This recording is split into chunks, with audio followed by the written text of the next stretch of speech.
Hi everyone! Kamusta po kayong lahat sa magandang araw po? Maraming salamat po sa lahat na nagpabook ng reading at dito po yung Facebook account namin. Yan po yung Facebook account namin. Message nyo lang po kami sa aming backup account. Hindi pa po talaga totally naayos si Miley Tarot, yung Facebook namin. But ginagawan po namin yan ng paraan mga madam ko. Yan po yung mga number. So makikita nyo po yan mga madam ko dyan. Okay, so checking energies po tayo kung ano yung mga energy nyo dito. Okay. I hope malinaw ako, no? Kasi minsan may blurred. Okay, so Queen of Diamonds. Ba't ba't parang emotion yung naramdaman ko dito ngayon? Bakit? Sige, tingnan natin.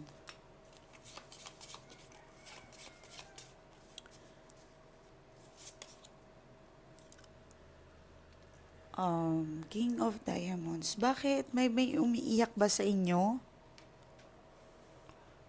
May malungkot dyan? Okay lang kayo? Ba't parang ang bigat ng ng feelings? Nine of Diamonds. Okay, tingnan natin. Relax lang ha, mga madam ko. Seven of Diamonds.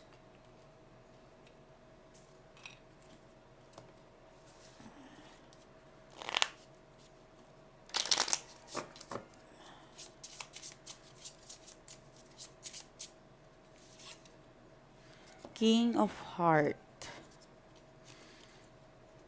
Okay.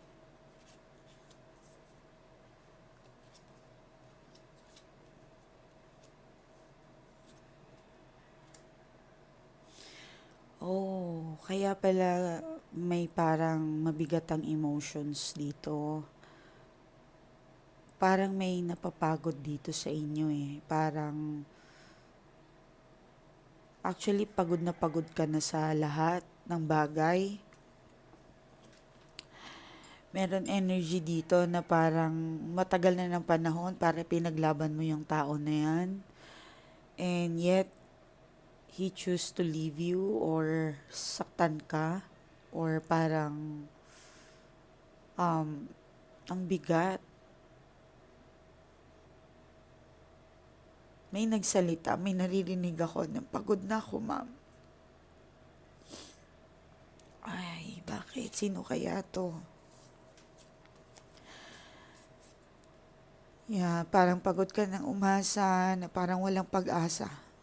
Pagod ka ng magmahal, umasa, magpatawad, mangako na para bang wala naman talagang pagbabago niya. May nakikita ako na parang cycle eh. Cycle lang ang nangyayari sa'yo. Nagpatawad, uulit. Tapos ang ending, ikaw yung masama kapag pinatulan mo sila. Oo, may nakikita ako dito na parang ang lungkot-lungkot mo. Meron akong client kahapon. Grabe yun. Si ma'am. Actually, nagpakatatag talaga ako habang kausap ko siya pero ang hirap ng pinagdaanan niya. Hawak siya ng person niya, ng lalaki. Ano ba dito? Parang lahat ng sahod niya hawak ng lalaki. Sa bagay, maganda rin naman ang kinalabasan, nakapatayo siya ng bahay. Yun nga lang talaga ay hindi niya maibili yung gusto niya, halos ah, multimo panty, hindi niya magawang mabili. Nakakalungkot yung mga ganun na babae na nakakaranas ng mga ganun, totoo lang.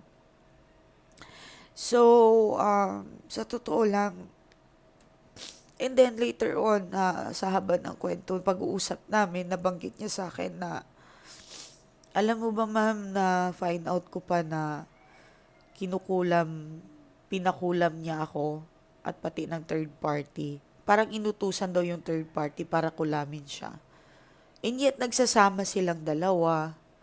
Gusto niya pa rin, mahal niya pa rin yung lalaki sa kabila ng ginawa sa kanya. Grabe no, grabe yung pag-ibig talaga. Grabe yung pag-ibig na nagagawa sa inyo. Kaya siguro, may na-absorb din ako. Sa totoo lang, dala-dala ko yun hanggang nagtrabaho ako. Parang grabe. Parang Killing Me Softly nangyayari kay ma'am. Ang hindi kahit sino walang deserve po ng gano'n.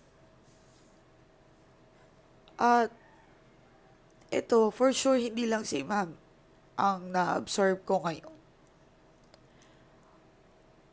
Pagod ka na sa lahat ng bagay. Pagod ka ng umunawa. Pagod ka na sumalo ng problema ng iba. Minsan naiisip mo, bakit parang ako na lang yung naghihirap, ako na lang yung lumalaban dito. Oh my God. Parang,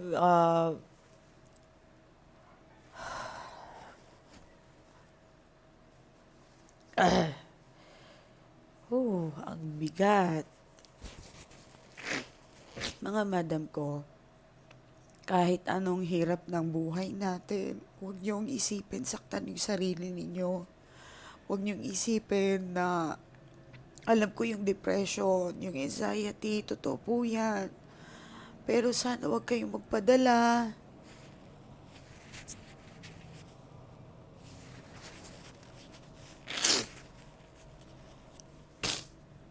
Huwag kayong magpadala, huwag kayong labanan nyo yan. Kasi mali nyo yung sarili ninyo. Hindi tayo ginawa ng Panginoon dito para saktan ng iba. Of course, binibigyan tayo ng problema para maging matatag. Lakasan natin, kumapit tayo sa Panginoon. Alam ko may lalaki dito na sasaktan. Alam ko, ah, sorry, pero alam nyo, minsan sinasabi ko, kung Diyos lang ako, kahit isang ganun ko lang, tutulungan ko kayong lahat. Sa totoo lang. Pero of course, tao lang din ako. Siya pa rin yung gumagawa ng desisyon sa lahat ng bagay na ginagawa ko.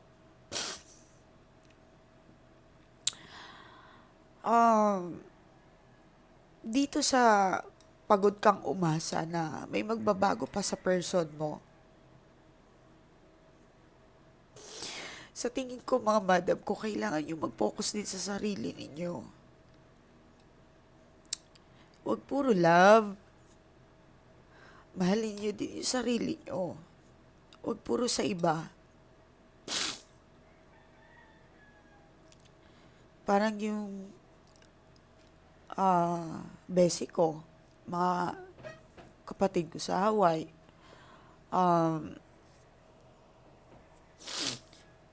matagal na panahon silang lumaban para sa pamilya nila, kanya-kanyang pamilya. And then ngayon lang nila na-realize na this time nilalaban ako para sa sarili ko naman. Diba? Sobrang tumanda na sila sa pagmamahal sa pamilya, sa paglaban sa mga person nila. So kayo, mga madam ko, alam kong mahirap yung sitwasyon ninyo. Hindi ganun kadali. Lalo na yung mga may anak, mahirap bumitaw. Lalo na yung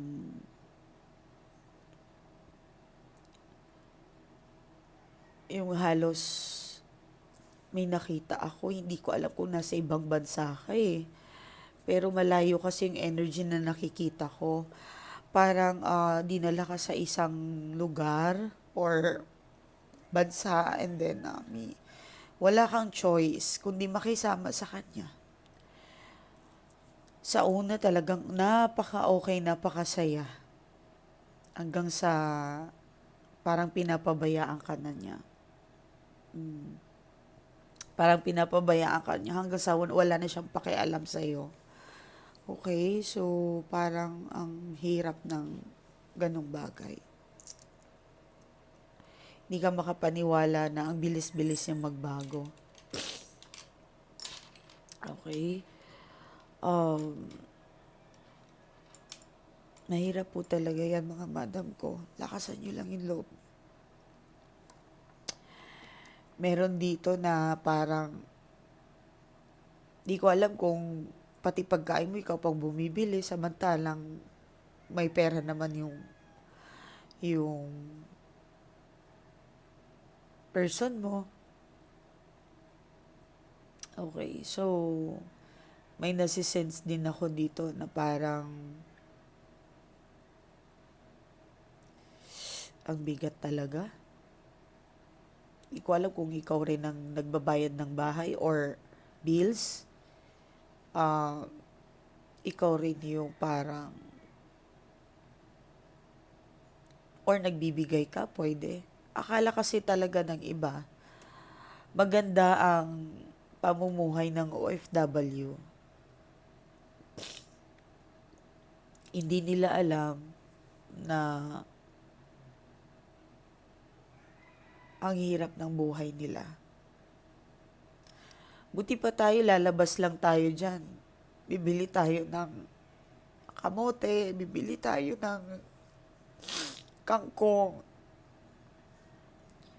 Sila nakakaawa sila. Halos yung iba ay nagbabike, uh, nakikiusap sa mga kasamahan nila. Alam mo yun, napakahirap. May mga nagko-commute pa nga, di ba? So, hindi ganun kadali ang buhay nila, mga madam ko. Lalo na ikaw kung nanonood ka, alam ko yung sacrifice mo talaga. Alam ko, nahihirapan ka. At,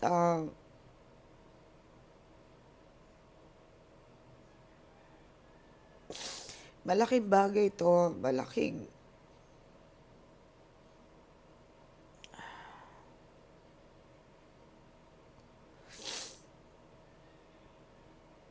talaga. Ang bigat ha. Titingnan ko kung ano yung problema mo, madam ko. Kalkalin pa natin. Ay, lumaban ka ha. Alam ko naman na malakas ka. Alam ko kung sino ka man. Pagkakalob din yun sa'yo ng Panginoon ang kaligayahan mo, madam ko. Okay? Simple lang naman yung pangarap mo, yung mamahalin ka. Yung matutupad mo yung pangarap mo, yung hindi ka mapapahiya sa iba. Alam ko yung pangarap mo na madali. Pero mahirap nga ibigay sa'yo. Ayan na, lagi kang nagsusumamo. Lagi kang nagmamakawa na makaalis ka dyan sa sitwasyon na yan. Maawa sa yung Panginoon at universe.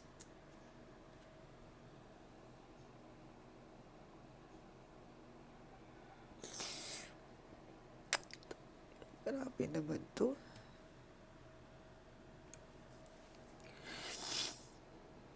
Mamaya mag-pray tayo na pakinggan tayo ng universe.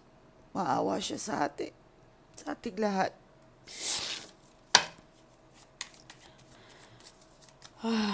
Ibigay sa inyo yung kaligayahan nyo, yung mga mahal nyo sa buhay nyo.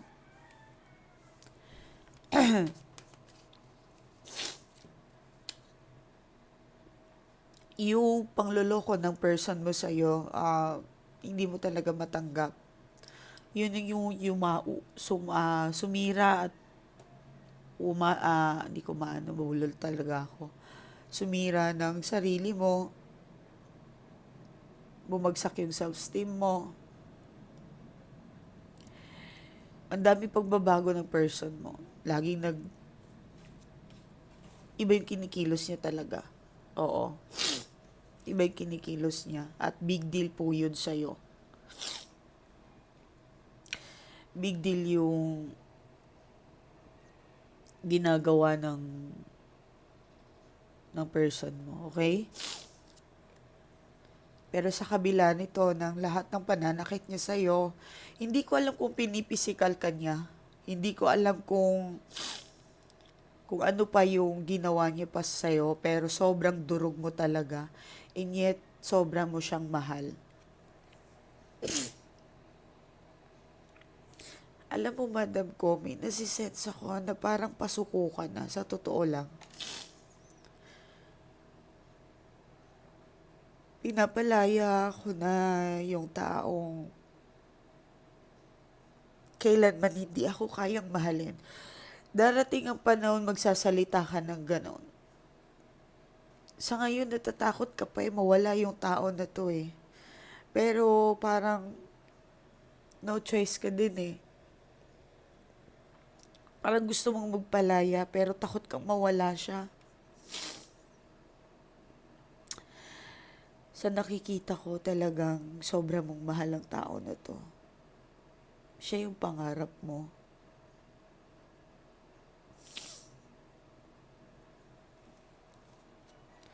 Halos kinabaliw mo nga yan eh. Totoo lang. Ganun mo siya kalakas kamahal.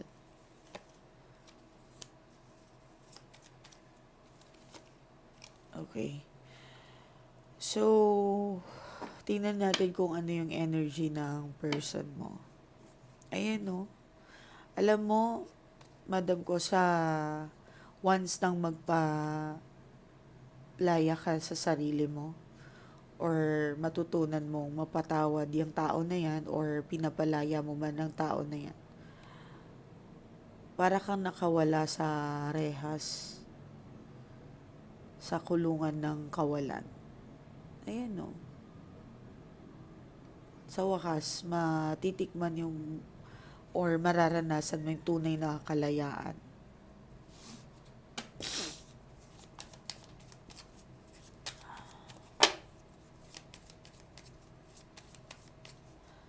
Okay.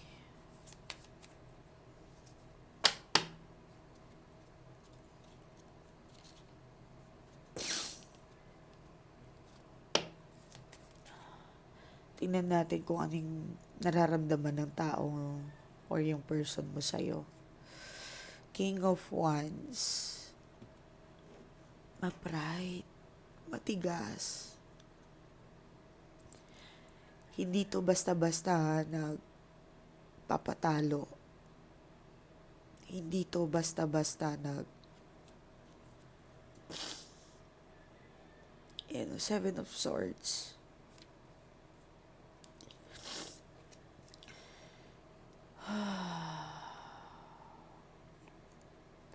Ganun kabilis yung pagbabago ng nararamdaman niya sa'yo. Marami siyang red flag. Natutong maglihim sa'yo. Feeling ko meron siyang account na hindi mo alam. Pwedeng bank account, pwedeng Facebook, pwedeng dating apps. Ang dami. Marami siyang tinatago sa'yo. Hindi ko alam kung nasa car niya lang ba to, nasa sakyan niya, or nasa trabaho, office, or somewhere yung hindi mo alam. Queen of Wands.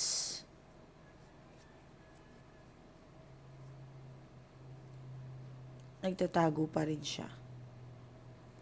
Oo. Nagtatago pa rin sa'yo. Kaya pala yung energy mo dito na pagod ka nang magpatawad, paulit-ulit na lang yung senaryo. Magpatawad, nagloloko, nagpatawad, nagloloko. Ganun lang yung nangyayari sa kanya. Kaya pala, kasi bakit? Kahit ngayon, ginagago kanya pa rin. Ayan o. Palihim pa rin siyang gumagawa ng kalokohan. Palihim. Kaya pala. Grabe. So, financial, tingnan natin. Hindi ako naniniwala na hindi alam ni third party na exist ka. Yes. Ang lakas ng nararamdaman ko. Hindi ako naniniwala. Kasi nagde-deny siguro siya na keso hindi niya alam na exist ka. Alam niya.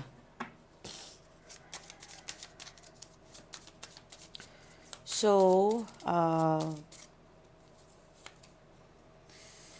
okay, third party, alam niya naman na hindi siya pwedeng pakasalan. Yun yung parang problema niya. Ayan. So, tama yung sinasabi ko. Alam niya. Alam niyang anytime pwede siyang masaktan. Alam niyang anytime iiwan siya. Katulad din ng ginawa sa iyo ng person mo. Pinaikot, pinaniwala.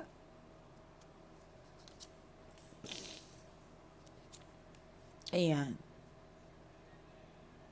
Ikaw yung matinding kalaban niya. Ikaw yung sa totoo lang nagmamatapang lang to eh. Pero takot to. Takot siya sa'yo.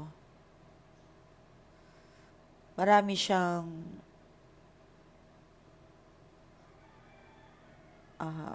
paano ba yung sabihin yung pang nagsiself pity siya minsan kasi marami siyang nakikita na mas moment mo sa person nyo. Yes. Selos na selos siya sa'yo actually. Oo. Nagkukunwaring matapang lang to. Oo. Ayan no. Pero sa totoo lang, sinasabihan siya ng person mo na anytime kaya kitang iwan. Madalas din silang mag-away. Yun. Pareho kayong both victim. Biktima lang kayo. Pero ang pangit lang kay third party, alam niya kasi na exist ka. Bakit niya tinuloy? Yun. Yun. So, hindi rin sila okay dalawa, oh. Minsan talagang may depression din si third party, oh. Malala din. So, ito si person nyo, ma-pride, pareho din pala yung ginagawa sa inyo, sa'yo. Ginagawa niya rin sa third party. Okay, sa mga gustong magpa-reading po, magpa-reading po kayo. Nandyan po yung Facebook account. Message nyo lang po ako, si Miley Taro. Nandyan po yung ating Facebook account. Tulungan nyo po yung Facebook ko ngayon mag-gain ng followers. I-follow nyo po ako. Yan, ito po yung profile. Kung makikita nyo, yan po yung profile. Okay. Yan, kita nyo? Yan po talaga, October 12, 2004. So, yung una kong Facebook po, mga madam ko, inaayos pa lang yon. So, inshallah, mabalik sa akin. Yun lang. Sana mabait din yung mga taong tutulong sa akin. 'Di ba? Na tulungan nila ako maibalik yung account ko. Hipuin sila ng Panginoon. Si Meta. Yun. Pag-pray nyo din ako mga madam ko. Okay? So, message nyo po ako sa mga dati kong client. Baka nagtataka na kayo bakit hindi ako nagre-reply. Okay? So, maraming salamat po mga madam ko. And, ano pa, may babasahin ako dito ha. Naawa talaga ako yung kay ma'am. Sobra. Ma'am, hindi ko alam kung paano mag-umpisa magpapasalamat sa iyo, ma'am. Sa totoo lang, sa dami ng pinagdaanan ko, hindi ko na alam kung saan mag-uumpisa. Hindi ko rin alam kung paano ako makakaraos, ma'am. Pero lahat lahat ng paghihirap, lahat ng pasakit na pinaranas sa akin ng person ko ay sobrang sakit. Yung business namin, pinagkatiwala niya sa third party. Yung pera namin, naubos dahil sa pangloloko niya sa akin. Hanggang one day, nag-scroll ako, bigla kitang napanood, ma'am. Naglakas loob ako para, ah, ay sorry. Teka lang, di nyo pala ako nakikita. Sorry pala. Okay. Nagbasa lang ako, mga madam ko.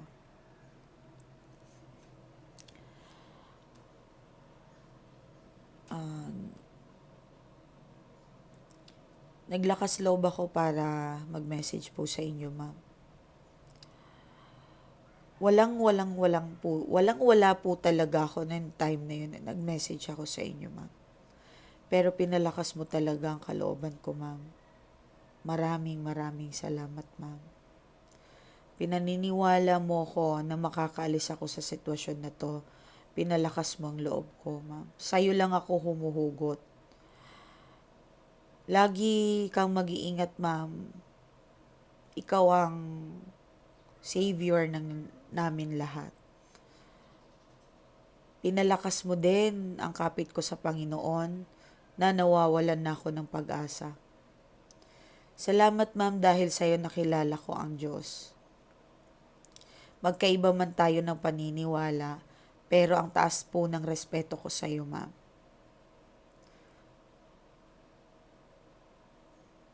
Maraming salamat, ma'am.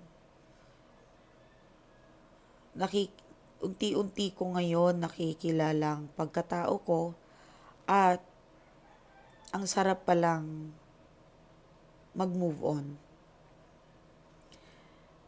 At gaya ng sinabi mo, ma'am, totoo yung sinasabi mo.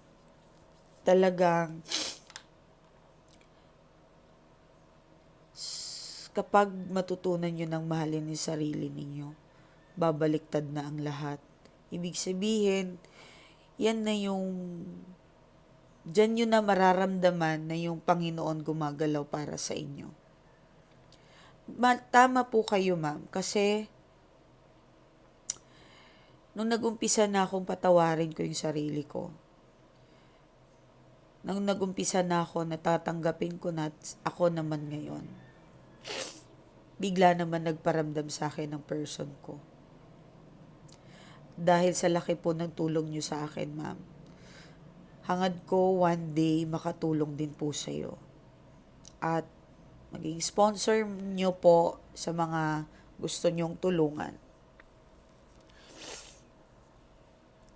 Oo, may mga client ako na pagkatapos ko silang tulungan, may mga hindi nakakalimot. Sila mismo yung nag-o-offer na maging sponsor sa reading, sponsor sa ganito, sa lahat. Napakabuti nila. Maraming salamat. Maging sponsor, yan. And, maraming salamat, ma'am. Masayang puso ko ngayon. Nakakatawa man, pero mahal ko talaga yung person ko, ma'am. At dahil po sa'yo, naging masaya kami ngayon. Matutuloy pa rin ang kasal namin. Sa'yo lang ako kumakapit, ma'am. Everyday, ikaw yung nagpapalakas sa akin. Grabe yun si ma'am. Kasi ikakasal na yun sila. Nagulat siya. Meron palang babae si person sa ibang bansa. Sobra. Si ma'am kasi din ang tumulong sa lalaki para makaalis. Nagumpisa sa maliit ang person niya. Alam ko seaman yung kapitan. So, ayun, nung nakaalis, wala na, nakalimot na sa kanila. Ayan. So, buti na lang, naglakas loob talaga si ma'am para tulungan. Malay mo, masave pa sila, 'di ba? So, yan, unti-unti daw nagpaparamdam sa kanya. So, sa mga gusto nyong matulungan, at sana hindi ganun kalala pa, no? Huwag nyo nang patagalin yan. Kasi kung matagal na yung sitwasyon ninyo, mahihirapan kayo. Talagang tuluyan yan maaagaw sa inyo yung mga person ninyo, mga mahal ko. Okay? So, maraming salamat po. Ingat kayo.